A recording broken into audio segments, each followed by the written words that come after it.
नमस्कार साथियों, आप देख रहे हैं target with Chandra YouTube channel. मैं हूं चंद्रभान और हम लोग बात कर रहे हैं भारत के इतिहास की। भारत के इतिहास का पार्ट 3 जो है वो हम आज लेकर के आए हैं और इसमें हम लोग पढ़ेंगे प्रागैतिहासिक काल। और प्रागैतिहासिक काल जिसे पाषाण काल भी कहते हैं, उसका दूसरा भाग है मध्य पाषाण काल, मीजोलिथिक पीरियड। तो मध्य पाषाण काल को हम लोग विस्तृत तरीके से पढ़ेंगे और इस वीडियो में वो सारी बातें आपको मिलेंगी जो किसी अन्य किताब या आपके किसी वीडियो पे नहीं मिलेंगी। तो मध्य पाषाण काल पूरी तरह से एकदम यहाँ पर क्लियर होने वाला है और कॉन्सेप्ट को क्लियर करते हुए हम लोग आगे बढ़ेंगे। तो आइए शुरू करते हैं। सबसे पहले मध्य पाषाण काल की अगर बात करें तो जो मैं भी बोल रहा हूँ उसको बहुत ही ध्यान से सुनने की ज़रूरत है। अब देखिए, ये जो मध्य पाषाण काल है इसे पूरा पाषाण काल और नव पाषाण काल के बीच का संक्रमण काल कहा जाता है। पहला पॉइंट बहुत इंपॉर्टेंट है, एग्जाम में पूछा जा सकता है। हो सकता है कि बुक्स वगैरह में आपको ना मिले, हालांकि मैंने लिखा भी है यहाँ पर पूरा पाषाण काल व नव पाषाण काल के बीच ये संक्रमण काल है। अब ये संक्रमण काल कैसे है उस बारे में मैं चर्चा करने वाला हूँ, अभी पूरा क्लियर हो जाएगा। देखिए, अगर हम बात करें इसके समय की तो 10,000 ईसा पूर्व से लेकर के 4,000 ईसा पूर्व तक मोटा इसको माना जाता है इसका समय।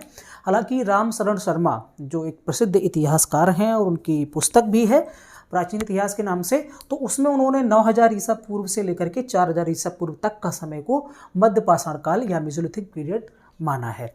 तो जब जैसे ही पूरा पाषाण काल की समाप्ति होती है तो उसके साथ साथ ही हिमयुग भी जो है वो समाप्त होता है। और हिमयुग के समय में क्या था कि चारों तरफ बर्फ ही बर्फ जमा थी, और जब हर जगह पर ज़्यादातर जगहों पर बर्फ ही बर्फ थी तो ऐसे में आप समझ सकते हैं कि जीवों को रहने के लिए उचित आवास, उनको भोजन जो है आसानी से उपलब्ध नहीं होते थे। हालांकि जैसे ही हिमयुग समाप्त होता है तो जलवायु में परिवर्तन आता है, और जब जलवायु में परिवर्तन आता है तो आप समझ सकते हैं कि जीवों में भी परिवर्तन आता है।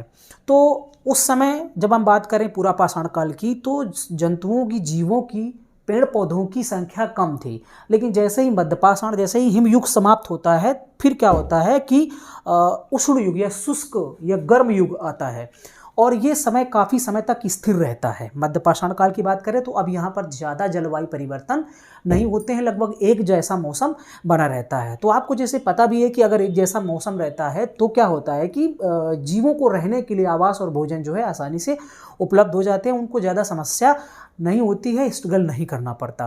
तो यही स्थिति होती है। अब इस समय हुआ क्या, जब मध्य पाषाण काल की शुरुआत होती है हिमयुग के बाद, तो चारों तरफ जो है चूँकि बर्फ़ पिघली, तो बर्फ़ पिघलने की वजह से भूमि जो है वो निकल आती है और उस पर सूर्य की जब किरणें पड़ती हैं, नमी भी रहती है, तो बहुत सारी वनस्पतियाँ उगती हैं, बहुत सारी घासें उगती हैं। और जब घास उगेगी, है ना, घास के मैदान जब पैदा होंगे तो फिर बहुत सारे जीव जो हैं रेंगने वाले वो भी पैदा होते हैं। और इसके साथ साथ जब बर्फ़ पिघलती है तो ऐसे में बहुत सारे समुद्रों का भी निर्माण होता है, सागरों का भी निर्माण होता है। जैसे अगर एग्जाम्पल के तौर पर देखें तो कैस्पियन सागर जो एक तरह की झील है, विश्व की सबसे बड़ी झील कैस्पियन सागर झील और काला सागर, ये एक एग्जाम्पल की तरह ले सकते हैं कि इनका भी उदय या इनकी भी उत्पत्ति जो है वो हिमयुग के बाद ही होती है। तो धरातल पर अर्थात स्थल भाग पर भी सूर्य का प्रकाश मिलता है, उचित जलवायु मिलती है। उचित जलवायु का मतलब क्या है, हवा मिलना, प्रकाश मिलना, जल मिलना। तो इस तरह से बहुत सारे जीव लगातार उनकी संख्या में वृद्धि होती है ना। जीवों की संख्या में अचानक से वृद्धि होती है और सिर्फ स्थल वाले जीवों में ही नहीं बल्कि चूँकि सागरों का निर्माण होता है तो सागरों में भी मछलियाँ और जो भी मछली वर्ग के जो भी जंतु, जीव जंतु हैं, वो उन सभी की उत्पत्ति होती है। तो इस तरह से अचानक संख्या बढ़ती है, स्थल में रहने वाले जीवों की भी और जल में रहने वाले जीवों की भी। तो अब इसके साथ साथ कुछ समस्याएं भी उत्पन्न हुई। कुछ समस्याएं उत्पन्न ये हुई कि भोजन और आवास की समस्या।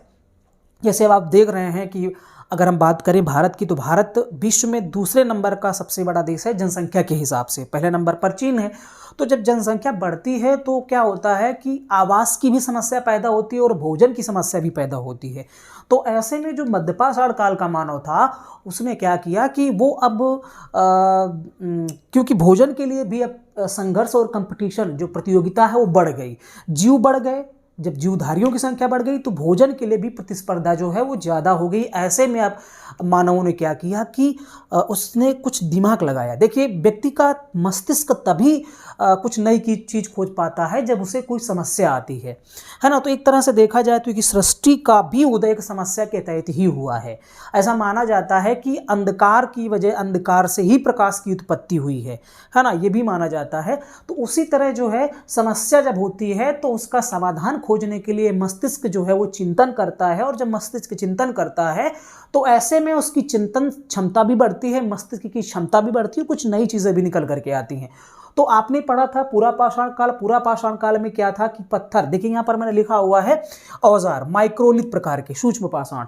तो जब प्रतिस्पर्धा बढ़ती है, भोजन के लिए प्रतिस्पर्धा बढ़ती है, तो ऐसे में अब जानवरों को मारने के लिए हिरन भी, स्थलीय जो जंतु हैं वो भी आ जाते हैं, जैसे बकरा है, मुर्गी है, हिरन है, इस तरीके के जो हैं बकरा, बकरी, मुर्गी, सुअर, इस तरीके के जो स्थलीय जीव हैं वो भी जन्म लेते हैं।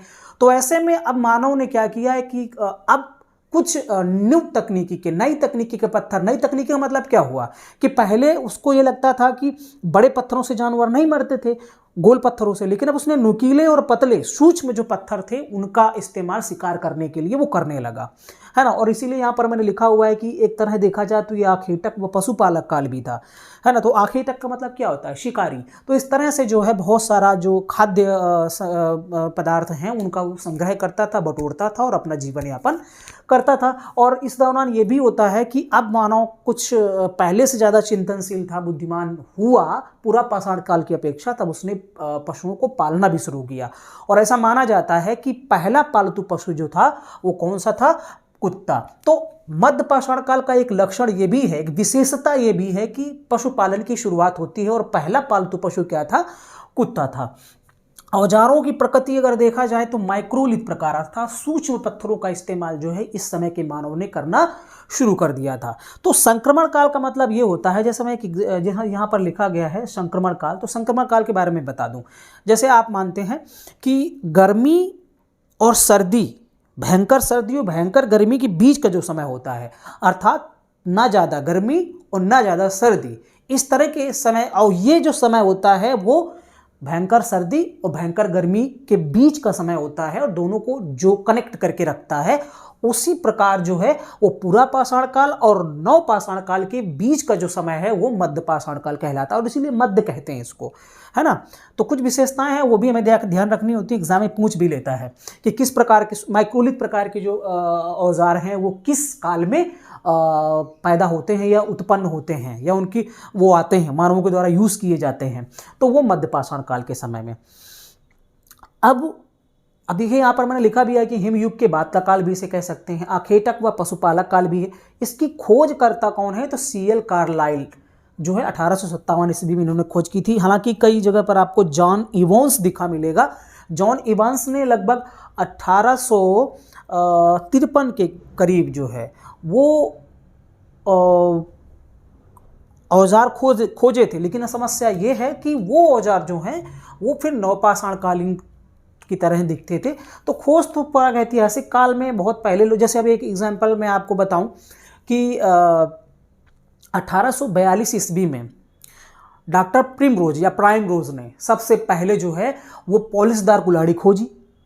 हम लोग पढ़ते हैं प्रागैतिहासिक काल का जनक जो है रॉबर्ट ब्रूसफुट को माना जाता है, जिन्होंने 1863 ईस्वी में तमिलनाडु के पल्लवरम से एक हस्तकुठार अर्थात कुल्हाड़ी की खोज की। तो अब यहाँ पर हम लोग मानते तो रॉबर्ट ब्रूसफुट को हैं, लेकिन अगर बात करें खोजने के समय की तो सबसे पहले जो खोजा था 1842 ईस्वी में किसने? प्राइमरोज ने। लेकिन प्राइमरोज ने जो खोजा था वो पॉलिशदार था, अर्थात वो न्यू तकनीकी आ गई थी, जबकि ये जो रॉबर्ट ब्रूसफुट ने खोजा था वो बहुत ही प्राचीन था। तो खोजा जरूर उन्होंने पहले था, लेकिन बाद के समय का खोजा था, और इन्होंने बाद में खोजा रॉबर्ट ब्रूसफुट ने, लेकिन प्राचीन चीज खोज डाली। ठीक है, तो समझ में आया होगा शायद ये। तो ये कुछ इंपॉर्टेंट चीज़ें हैं जो आपको याद रखनी है। खोजकर्ता CL कार्लाइल हैं। समय जो है 10,000 BC से 4,000 BC तक है। इसकी विशेषताओं में पशुपालन की शुरुआत हो जाती है ना। पहला पालतू पशु कुत्ता था। औजारों की बात करें तो माइक्रोलिथ प्रकार के औजार थे, सूक्ष्म पाषाण जिन्हें कहा जाता है। अब सबसे इंपॉर्टेंट चीज़ जो है वो क्या, और इधर भी देख लेते हैं कि आखेटक व पशुपालक काल इसे कहा जाता है। पूरा पाषाण काल व नवपाषाण काल के बीच संक्रमण काल भी कहा जाता है। तो ये भी एग्जाम की दृष्टि से महत्वपूर्ण है। हिमयुग के बाद का काल भी इसे कहा जाता है। अब जो स्थल हैं वो बहुत इंपॉर्टेंट है, एग्जाम में क्वेश्चन ज़्यादातर यहीं से आता है। तो सबसे इंपॉर्टेंट स्थल अगर मध्य पाषाण काल की बात करें तो बागौर या बोगौर भी लिखा मिलता है। ये राजस्थान में है और भीलवाड़ा जिला है राजस्थान का। वहाँ काठिया नाम की एक नदी बहती है, उसी के किनारे जो है वो बागौर स्थित है राजस्थान में। तो बागौर और आदम, बागौर की खोज जो है इसका उत्खनन किसने किया था? उत्खनन का मतलब क्या होता है? खुदाई करना। इसका उत्खनन BN मिश्र के द्वारा किया गया। तो बागौर और आदमगढ़ जो कि मध्य प्रदेश में है, आदमगढ़, इन दोनों जगहों पे पशुपालन का प्रथम साक्ष्य मिलता है, वही 5000 ईसा पूर्व के लगभग। मुझे शायद इसको बताने की ज़रूरत नहीं है कि ईसवी और ईसा पूर्व क्या है, आप लोग समझते होंगे, लेकिन जिन लोगों को नहीं पता है मैं एक बार बता देता हूँ। ईसा मसीह के जन्म के जो पहले का समय है उसे हम ईसा पूर्व कहते हैं, ठीक है। अर्थात 1 AD को ईसा मसीह जी का जन्म हुआ और उसके बाद जो है ईसवी चलना शुरू हुआ। लेकिन उनके जन्म के जितना पहले वाला समय होगा वो बढ़ता है ऐसे। तभी हम देखते हैं कि BC में क्या होता है कि घटता है समय।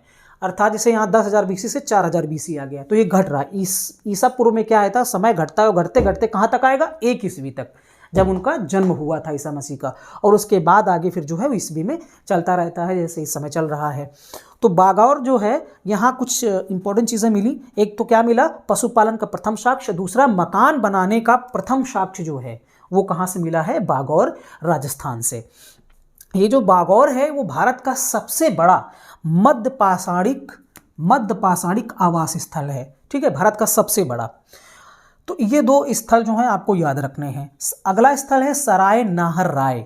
ये इसलिए इंपॉर्टेंट है क्योंकि ये उत्तर प्रदेश में है, सराय नाहर राय। और उत्तर प्रदेश में कहाँ पर है? प्रतापगढ़ में है।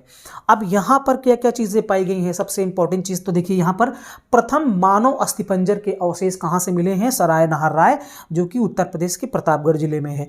स्तंभ गर्त के प्रमाण। स्तंभ गर्त का मतलब क्या है कि खंभोनुमा गर्त जो है, गड्ढे थे जमीन के अंदर, है ना। तो स्तंभ गर्त के प्रमाण है। शवों का सिर जो है, जो बॉडी होती थी, डेड बॉडी होती थी, उसका सिर किधर की तरफ रहता था? पश्चिम की तरफ। अर्थात पश्चिम इस तरफ सिर रहता था, है ना, और पैर जो है वो पूरब की तरफ रहते थे, इस तरह से। तो ये जो है इस तरह का प्रमाण कहाँ से मिला? सराय नाहर राय से मिला है। युद्ध में हत्या का प्रथम साक्ष्य कहाँ से मिला? सराय नाहर राय से। और युद्ध में हत्या का प्रथम साक्ष्य जो मिला है, एक मानव का कंकाल, एक मानव की खोपड़ी है जिसपे पत्थर धंसा हुआ है। तो ऐसा लगता है, ऐसा माना जाता है कि उस पत्थर से वार किया गया है उस मनुष्य मानव के ऊपर, तो वो पत्थर घुसा हुआ मिला है खोपड़ी में, इसलिए ऐसा माना जाता है कि युद्ध हुआ था। एक ही कब्र से 3 मानव कंकाल भी सराय नाहर राय से मिले हैं। एक जगह है लिखैया जो प्रयागराज में है, यहाँ पर सर्वाधिक मानव कंकाल मिले हैं। एक चौपानी मांडो प्रयागराज में ही है, यहाँ से मृदुभांड का प्राचीनतम साक्ष्य, अर्थात मिट्टी का बर्तन। मृदुभांड क्या होता है? मिट्टी का बर्तन। तो मिट्टी के बर्तन का सबसे प्राचीन जो साक्ष्य है वो कहाँ से मिला है? चौपानी मांडो प्रयागराज से। ओके, अब कुछ स्थल इधर दिए गए हैं जैसे प्रतापगढ़ उत्तर प्रदेश। तो यहाँ मैंने सराय नाहर राय के बारे में बता ही दिया। 3 स्थल हैं प्रतापगढ़ में, एक सराय नाहर राय, एक है महादहा और एक दमदमा। तो एग्जाम में पूछेगा कि उत्तर प्रदेश के मध्य पाषाणकालीन 3 स्थलों के नाम बताइए, या निम्न में से कौन से हैं। कई बार जो है वो क्या करेगा, क्वेश्चन मिलाने, सुमेलित करने के लिए दे देता है, स्थल दे देगा और वस्तु दे देगा, औजार दे देगा, इस तरह से, है ना। तो सराय नाहर राय के बारे में बात हो गई। महादहा में क्या है कि हिरन जो था, मृग श्रृंग के छल्ले, अर्थात जो है हिरन के सींग के छल्ले बने मिले हुए हैं, हाँ, आभूषण कह सकते हैं। तो अस्थियों के आभूषण, अर्थात जो हड्डियां हैं उनके आभूषण मिले हुए हैं। स्त्री पुरुष का ये इंपॉर्टेंट है, स्त्री पुरुष का युगल शवाधान कहाँ से मिला है? स्त्री पुरुष एक साथ दफनाए गए हैं, ये महादहा जो प्रतापगढ़ में पड़ता है वहाँ से मिला हुआ है। दमदमा की बात करें तो दमदमा में वही है कि एक कब्र से 3 मानव कंकाल, है ना, 3 नर मानव कंकाल और 5 युगल शवाधार मिले हुए हैं। एक इंपॉर्टेंट चीज़ और है, सांभर झील जो कि राजस्थान में है। इस झील बहुत ही प्राचीन झील है। यहाँ लगभग 7000 BC से 6000 BC के मध्य में वृक्षारोपण के प्रमाण मिलते हैं ना, वृक्षारोपण किया गया था, ऐसे प्रमाण जो हैं वो सांभर झील के पास से मिलते हैं। पंचमढ़ी जो कि एक हिल स्टेशन है मध्य प्रदेश में, यहाँ से 2 शैलाश्रय मिले हुए हैं। 2 शैलाश्रय का मतलब क्या है, 2 गुफाएं जहाँ पर रुका जा सकता था, ठहरा जा सकता था, रहा जा सकता था। तो ये दोनों जम्बू द्वीप और डोरोथो द्वीप में मिले हुए हैं। लंगनाज एक जगह है जो कि गुजरात में है, यहाँ से 14 मानव कंकाल मिले हुए हैं। तो कुल मिलाकर के यहाँ पर मैंने मध्य पाषाण काल से संबंधित जितनी भी इंपॉर्टेंट चीज़ें थी सबकी बात यहाँ पर मैंने कर ली है। फिर भी अगर आपको कोई ऐसी चीज़ पता चलती है जो मध्य पाषाण काल से संबंधित हो तो प्लीज़ आप कमेंट्स जरूर करें। फिलहाल मैंने सारी की सारी बातें यहाँ पर रखी हुई हैं। आप बुक्स में पढ़ेंगे तो 2-3 लाइनें आपको मध्य पाषाण कालीन से संबंधित मिलेंगे, और जब एग्जाम में क्वेश्चन आते हैं तो आपको लगता है कि कहाँ से पूछ लिया गया। तो फिलहाल ये कंप्लीट पूरा वीडियो है, अगर इसको एक बार आप देख लेते हैं तो मध्य पाषाण काल से आपको किसी भी मध्य पाषाण के बारे में किसी भी किताब से किसी भी वीडियो से देखने की जरूरत नहीं पड़ेगी। तो इस वीडियो को यहीं पर समाप्त करते हैं। वीडियो कैसा लगा आप कमेंट्स में करके जरूर बताएं। अगर आप पहली बार वीडियो को देख रहे हैं या हमारे चैनल पे पहली बार विजिट किए हैं तो प्लीज़ चैनल को सब्सक्राइब भी कर लें, ताकि हमारा परिवार बढ़े और आपके द्वारा जो है हमें मनोबल मिले और इसी तरह जो है हम पढ़ाते रहें, शिक्षण कार्य करते रहें। तो वीडियो देखने के लिए बहुत बहुत धन्यवाद।